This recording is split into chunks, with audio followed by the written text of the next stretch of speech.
بسم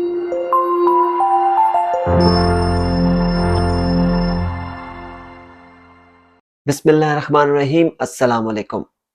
میں ابرار حسین اللہ پاک سے دعا گو ہوں آپ سب لوگ خیریت سے رہیں اور ہمیشہ خوش رہیں۔ ناظرین کرام، کچھ لوگ یہ بات کرتے ہیں کہ عمران خان نے پاکستان اور پاکستانی عوام کے لیے ان 4 سالوں میں کیا کیا۔ تو آئیے آج آپ کو میں بتاتا ہوں کہ عمران خان نے پاکستان اور پاکستانی عوام کے لیے کیا کیا۔ مجھ سے ایک 10 سال کے بچے نے سوال کیا کہ کیا ہم غلام ہیں؟ ہمیں تو استاد اسکول میں بتاتے ہیں کہ پاکستان 14 اگست 1947 کو آزاد ہوا تھا، تو پھر ہم غلام کیسے؟ آپ لوگ سوچ نہیں سکتے کہ اس وقت مجھے ایسا محسوس ہو رہا تھا کہ بہت سارے بچوں نے مجھ سے یہ بات ایک ساتھ پوچھی ہو۔ میرے کان جیسے بچوں کی آواز سے گونج رہے تھے اور میں یہ سوچ رہا تھا کہ ایک 10 سال کا بچہ اور اس کا کیا گیا سوال آخر کیسے ناظرین کرام؟ ہمیں تو کھیل کود کھانا پینا یہی ہمارا بچپن تھا۔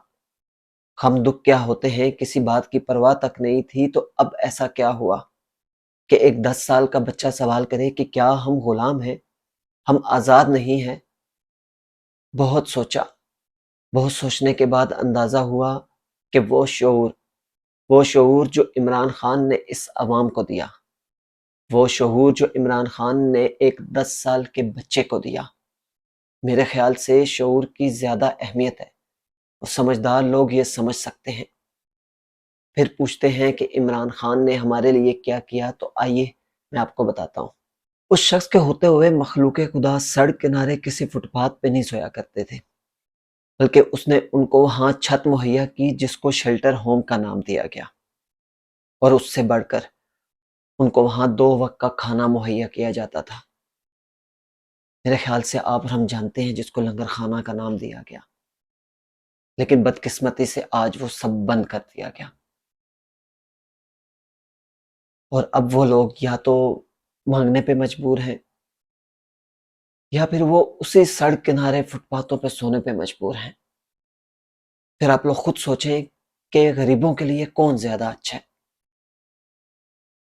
پھر کہتے ہیں کہ عمران خان نے ہمارے لیے کیا کیا، تو آئیے میں آپ کو بتاتا ہوں۔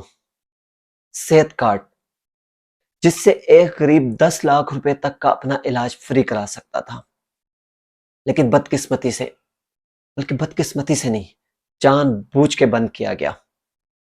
اگر آپ اپنے ارد گرد کسی غریب کو دیکھیں، خدا نخواستہ کسی کو دل کا مسئلہ ہو، تو کہ ایسا سوچا جا سکتا ہے کہ وہ اپنا علاج کرا سکتا ہے؟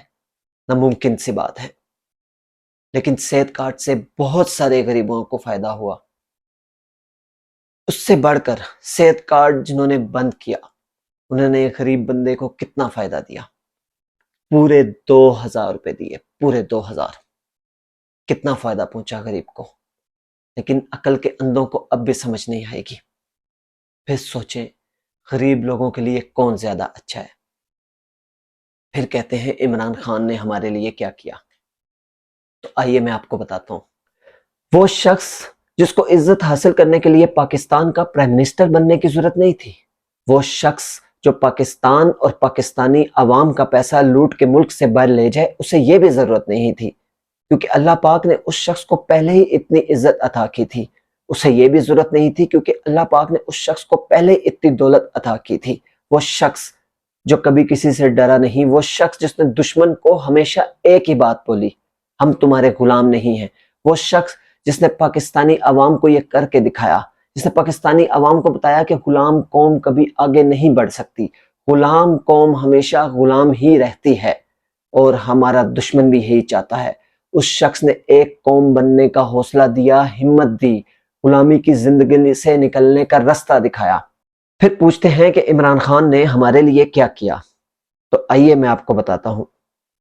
وہ شخص جس نے کفار کو بتایا کہ رسول مقبول صلی اللہ علیہ وسلم ہمارے دلوں میں رہتے ہیں، کفار کی آنکھوں میں آنکھیں ڈال کر کہا کہ ہم دل کی گہرائیوں سے رسول مقبول صلی اللہ علیہ وسلم سے پیار کرتے ہیں، اور جب تم ان کے بارے میں گستاخی کرتے ہو تو ہمارے دلوں میں درد ہوتا ہے۔